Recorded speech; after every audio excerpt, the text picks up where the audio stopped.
এবার আমরা লঞ্চে ভেতর উঠে তারপর নামখানার উদ্দেশ্যে রওনা দেবো।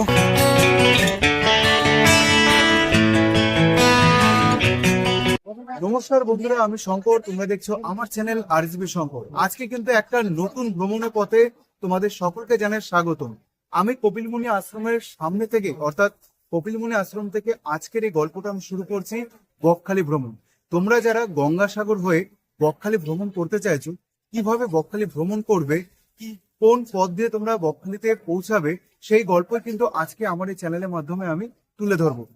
সামনে এই জায়গাটা হচ্ছে গঙ্গাসাগর বাস স্ট্যান্ড, আর এখানে যে অটো স্ট্যান্ডটা তোমরা দেখছো, এখান দিয়ে কিন্তু তোমরা নামখানা ঘাট পৌঁছাতে পারবে বেনুবন ঘাট হয়ে, এবং বেনুবন ঘাট থেকে তোমরা পৌঁছে যেতে পারবে নামখানা বকখালি। আর আমাদের ভাড়া পড়বে কিন্তু অটো স্ট্যান্ড থেকে মাত্র জনপ্রতি শেয়ারে 60 টাকা করে। আর আমরা এই পথটা ধরে এগিয়ে যাব। ঘড়িতে সময় আপডেট দুপুর 2:30। আমি কিন্তু দাঁড়িয়ে আছি গঙ্গাসাগর বাস স্ট্যান্ডের ঠিক সামনেই। আমার পেছনে যে অটো স্ট্যান্ড দেখছো, আমরা কিন্তু এই অটো করেই শেয়ারে চলে যাবো 60 টাকা ভাড়া দিয়ে বেনুবন ঘাট। আমি কিন্তু গাড়িতে উঠে পড়লাম, আর এখন ঘড়ির সময় হচ্ছে দুপুর 2:40। আমাদের পৌঁছাতে সময় লাগবে আনুমানিক এই 20 থেকে 25 মিনিটের মতন। অটোতে যাওয়ার কথা ছিল বেনুবন ঘাট, কিন্তু অটোতে যেতে পারিনি, যেহেতু অটোর ভাড়া অনেকটাই বেশি চাইছিল। যেটা ন্যায্য ভাড়া সেটা নিচ্ছিল না। তাই কিন্তু আমরা কিছুটা বাস স্ট্যান্ড থেকে বা অটো স্ট্যান্ড থেকে এগিয়ে চলে গেলাম টোটো স্ট্যান্ডের দিকে। রিজার্ভ করলাম, টোটোতে করে যাচ্ছি 4 জন, 230 টাকা দিয়ে। 250 টাকা দাদা বলেছিল, আমরা 20 টাকা কম দিচ্ছি। তো তোমরা কিন্তু অবশ্যই রিজার্ভ করো, আসতে পারো যদি একসাথে অনেকে থাকো।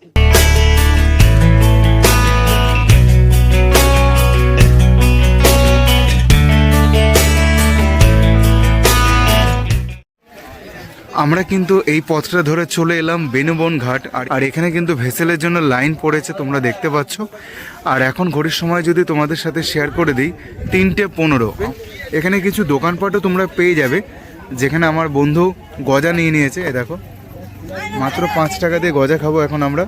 ঘড়িতে সময় আপডেট এখন দুপুর 3:15। আমি কিন্তু বেনুবন ঘাট চলে এলাম গঙ্গাসাগর টোটো স্ট্যান্ড থেকে। আমাদের সময় লাগলো 50 মিনিটের মতন। আর ভেসেলের জন্য কিন্তু জাস্ট লম্বা লাইন পড়েছে। আর বেনুবনে ঘাটের পাশে কিন্তু অনেক দোকানপাট রয়েছে, তোমরা চাইলে এখানে কিছু টিফিন করে নিতে পারো। আর এখানে কিন্তু শৌচালয় রয়েছে, চাইলে তোমরা বাথরুমও যেতে পারবে, কোনো সমস্যা নেই।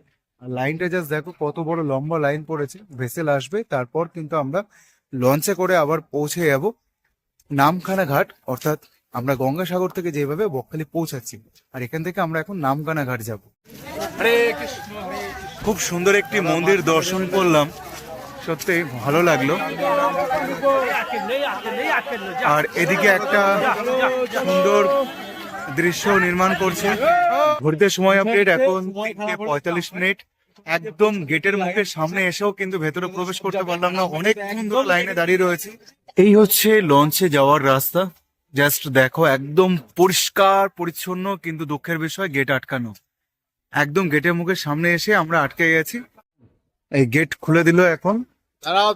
দাদা সিগন্যাল দেবে, সিগন্যাল দেওয়ার পর আমরা এগিয়ে যাব সামনে। চলো। আচ্ছা, আমি লোকটা ছেড়ে যাবো। প্রায় 1 ঘন্টা মতো লাইনে দাঁড়ানোর পর আমরা কিন্তু এবার লঞ্চের দিকে রওনা দিচ্ছি। অনেকক্ষণ। আর এখানে গরান গাছ রয়েছে, এখানে হেতাল গাছ রয়েছে, অনেক গাছপালা রয়েছে এখানে। তো চলো, লঞ্চে করে আমরা এখন নামখানা পৌঁছে যাব। 1 ঘন্টা দাঁড়িয়ে থাকার পর কিন্তু অবশেষে লাইন এলো, এবং তারপর লঞ্চ আসার জন্য আমাদের কিন্তু গেটটা খুলে দিল। আমরা ভেতরে প্রবেশ করলাম। এবার আমরা লঞ্চে ভেতরে উঠে তারপর নামখানার উদ্দেশ্যে রওনা দেবো। চলো। এখান থেকে আমাদের নামখানা পৌঁছানোর সময় লাগবে 1 ঘন্টা 20 মিনিটের মতো, এবং ভাড়া পড়বে জনপ্রতি মাত্র 40 টাকা। আর সিস্টেমটা কিন্তু খুবই ভালো। তবে কাকদ্বীপে যে লট নম্বর 8-এ করে কচুবিড়া ঘাট আসা যায়, সেই ভেসেলের মতন কিন্তু এটা নয়। এটা লঞ্চটা কিন্তু অনেকটাই ছোট, তো দেখতে পাচ্ছ। আচ্ছা, প্রথম ওই নামখানা থেকে আসার সময় কটা রয়েছে এটা টাইম? 7:30, 7:30, 8:30, 8:30, 9:30, 9:30, 11টা, আচ্ছা। 11টার পরে 1টা, 1টা, 2:30, 3:30, 3:30, 4:55, 4:55, 3:30 থেকে গেছে, 3:30 পরে 4:45, 4:55, 45, 4:45 নামখানা থেকে এখানে আসার জন্য, এখানে মানে আসার জন্য। বেনুবনে। আর বেনুবন থেকে টাইম কটা রয়েছে? 5:45, আচ্ছা, ভোর 7:30, লাস্ট কটায় আছে বলে দেন? 4:45। লাস্ট 4:45 বেনুবন থেকে নামখানা যাওয়ার জন্য। তো এরপরেও আর একটা কিন্তু আসবে। তো যাই হোক, চলো আমরা এখন লঞ্চে উঠে পড়লাম। হরে কৃষ্ণ।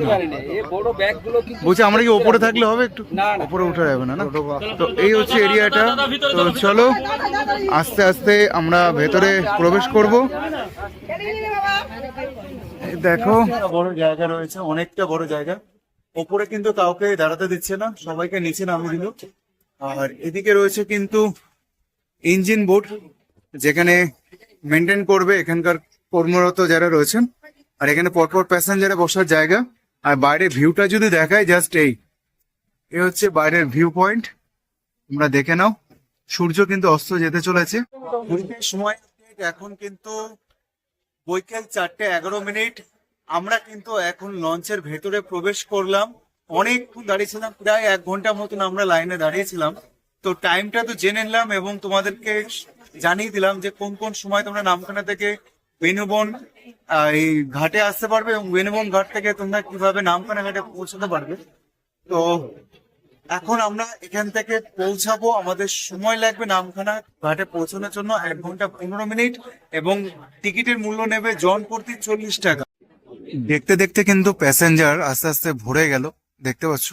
এই দেখো, কিছুক্ষণ আগে তোমাদেরকে ফাঁকা দেখালাম, কিন্তু যত সময় এগোচ্ছে তত কিন্তু প্যাসেঞ্জারের ভিড় বাড়ছে। আর লাস্ট যে এখানকার লঞ্চের টাইম রয়েছে নামখানার যাওয়ার জন্য 4:45।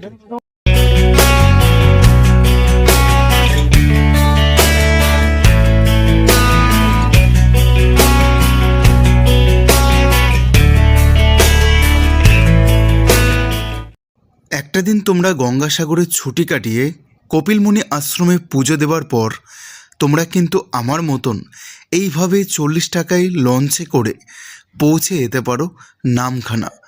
বেনুবন ঘাট থেকে কখন লঞ্চ যায় নামখানার দিকে সেটা কিন্তু তোমাদের সাথে আমি শেয়ার করে দিয়েছি।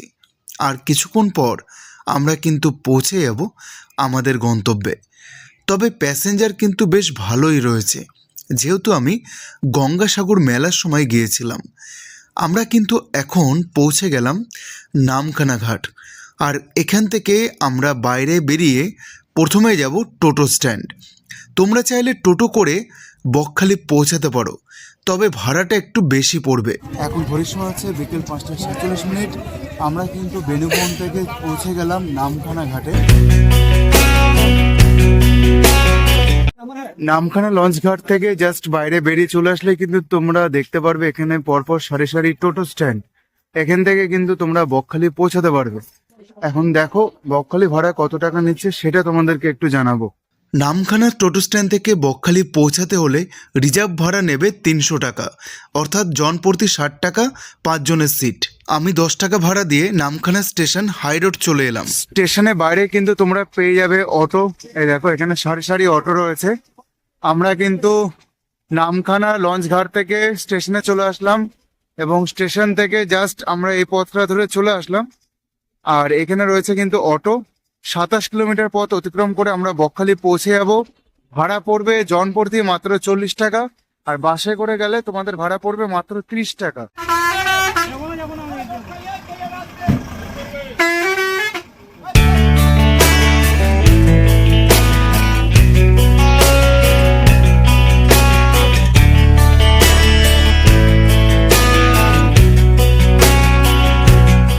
ঘড়ির সময় এখন 6:46। আমরা পৌঁছে গেলাম বকখালিতে। আর বকখালিটা হচ্ছে অটো স্ট্যান্ড। তো চলো এখন আমরা আমাদের যে হোটেল নেওয়া আছে সেই হোটেলে প্রবেশ করব। এদিকে হচ্ছে অটো স্ট্যান্ড এবং টোটো স্ট্যান্ড। তোমরা কিন্তু এখানে নামবে যখন স্টেশন থেকে আসবে বা হাই রোড থেকে আসবে। আর এদিকে কিন্তু উল্টো দিকে গলিটায় কিন্তু রয়েছে আমাদের হোটেল। গঙ্গাসাগর থেকে আমি চলে এলাম বকখালিতে এবং আজকে আস্তানা আমাদের হোটেল আশুতোষ। তো এখানে এখন আমরা এন্টার নিচ্ছি, তো চলো। এই এখন এন্টার করে গেলাম। এই দেখো, এটা হচ্ছে রিসেপশন। মা তারার ছবি রয়েছে এখানে, তোমরা কিন্তু তোমাদের ডকুমেন্টস জমা দেবে। এদিকে তোমরা মোট 6টা রুম পাবে, আমরা 106 নম্বর রুমে রয়েছি। গঙ্গাসাগর থেকে তোমরা সহজ পথে কিভাবে বকখালিতে আসবে সেই গল্পই কিন্তু তোমাদের সাথে শুরু থেকেই তুলে ধরেছি। আর আমি এবারও হোটেল আশুতোষে রয়েছি, এবং হোটেল আশুতোষে যদি এই রুমটা তোমাদেরকে একটু শেয়ার করি, রুম নাম্বার হচ্ছে 106, এবং এই রুমটা কিন্তু সুন্দরভাবে নতুনভাবে এই রংগুলো করেছে, একদম নিউ কন্ডিশন। এবং এই রুমের ভেতরে যে ফ্লোরটা রয়েছে, জাস্ট ফ্লোরটা দেখো, ফ্লোরটা কিন্তু খুব সুন্দর, একদম টাইলস বসানো রয়েছে। আর এখানে রয়েছে দুটো পরপর ব্ল্যাঙ্কেট, রয়েছে কিন্তু একটা ফ্রেশ বিছানা, একদম বড় সাইজ, কিং সাইজ, এবং রয়েছে কিন্তু দুটো বালিশ। এবং আমরা রয়েছে 4 জন একটা রুমে। রাজুদা যিনি ওনার রয়েছেন এই হোটেলে, তিনি কিন্তু অ্যাডজাস্ট করে দিলেন, বললেন তোমাদের কোনো সমস্যা নেই, তোমরা একসাথে 4 জনও থাকতে পারবে। আবারও সেই একই অ্যামাউন্ট, 300 টাকা। বুঝতে পারছো? প্রথমে ঢুকতেই এখানে সুন্দর কিন্তু একটা ওয়েস্টার্ন কোমোড দেখে নিলাম। এখানে শাওয়ার রয়েছে, এখানে রয়েছে কিন্তু বেসিন, আর একদম পরিষ্কার পরিচ্ছন্ন। আমি কিন্তু হোটেল আশুতোষে ভিডিও করেছি, থেকেছি, তোমরা অনেকেই জানো। 3 থেকে 4 জন থাকতে পারবে একদম অল্প টাকায়। 2026-এও কিন্তু 300 টাকায় তোমরা থাকতে পারছো। এখানে রয়েছে ড্রেসিং টেবিল, এবং তার সাথে রয়েছে কিছু নিয়মাবলীটা তোমাদের সাথে শেয়ার করে দিলাম, দেখে নাও। আর এখানে আয়না তোমরা সাজগোজ করে নিতে পারবে।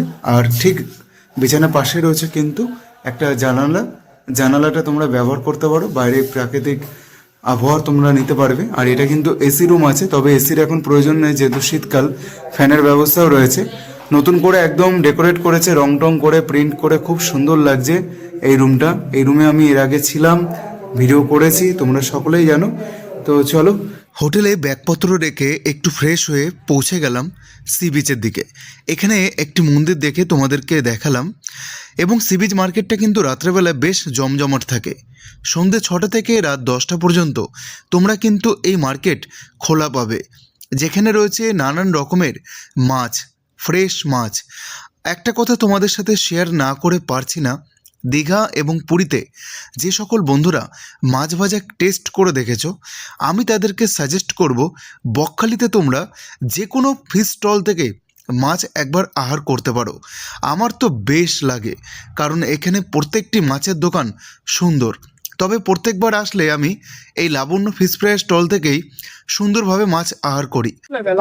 এখানে নিয়ে নিচ্ছি আমি ভোলা পকোড়া, দেখতে পাচ্ছ লাবণ্য ফিশ ফ্রাই স্টল থেকে নিয়ে নিয়েছি আমি ভোলা মাছের পকোড়া, দাম পড়লো 40 টাকা। চলো আর করে নিয়ে যাও। গঙ্গাসাগরের তো ভিডিও তোমাদের সাথে শেয়ার করেছি, তোমরা আমাকে অনেক অনেক ভালোবাসা দিয়েছো। আমার অনেক দিন ধরে ইচ্ছা ছিল গঙ্গাসাগর থেকে বকখালি কিভাবে ভ্রমণ করা যায় সেই একটা ডেডিকেট ভিডিও তৈরি করে দেওয়ার। তো আশা করছি তোমাদেরকে গঙ্গাসাগর থেকে বকখালি কিভাবে তোমরা ভ্রমণ করবে সেটা সম্পূর্ণ তোমাদের তথ্য দিতে পেরেছি। শুধু বকখালি যে এসেছি তা নয়, যে হোটেলে আমি রয়েছি সেই হোটেলটাও কিন্তু আমার পরিচিত, এবং রাজুদার ব্যবহার যথেষ্ট ভালো। 2026 সালে দাঁড়িয়েও এখনো কিন্তু 300 টাকা রাজুদার রুম ভাড়া দিচ্ছে। এছাড়া তোমরা অন্যান্য জায়গায় রুম পেয়ে যেতেই পারো, যেটা তোমাদের সুবিধা মনে হয়। তবে সি বিচ মার্কেটে তোমরা একটু সন্ধ্যাবেলা আসো, এসে একটু ঘোরাফেরা করো, মাছ ভাজা খাও, কারণ এখানকার মাছ ভাজা সত্যি জনপ্রিয়। দীঘা পুরীর থেকে অনেক অনেক বেস্ট। এটা হচ্ছে বকখালি বাস স্ট্যান্ড। তোমরা এখান থেকে কিন্তু নামখানা পৌঁছে যেতে পারবে এখান থেকে কলকাতা ধর্মতলা। তবে এই বাস স্ট্যান্ডের অপোজিটে রয়েছে সুন্দর একটি হোটেল, আদি বনশ্রী এবং বনশ্রী। বন্ধুরা, তোমাদেরকে আমি সাজেস্ট করব বনশ্রী না হলে আদি বনশ্রী থেকে তোমরা কিন্তু আহার করতে পারো। আমি আদি বনশ্রীতে প্রবেশ করলাম, এবং এখানে আমি এগ মিল থালিটা নেব, যার দাম পড়লো মাত্র 80 টাকা। এখানে কি কি আইটেম রয়েছে, মানে মেনু রয়েছে, তোমাদেরকে শেয়ার করে দিলাম, দেখে নাও। আমি এখন পেয়ে গেছি আমাদের প্রিয় পরিচিত রাজুদাকে, হোটেল আশুতোষ বকখালির বুকে। একমাত্র এই রাজুদাই কিন্তু সব থেকে কম টাকায় সার্ভিস দিচ্ছে প্রত্যেকটা পর্যটকদের। রাজুদা, তোমার হোটেলের একটু ঠিকানাটা বলে দাও, আর রুম ভাড়া 2026-এ কত চলছে সেটাও বলে দাও। আমাদের বকখালি বাস স্ট্যান্ডের উপরেই হোটেল আশুতোষ।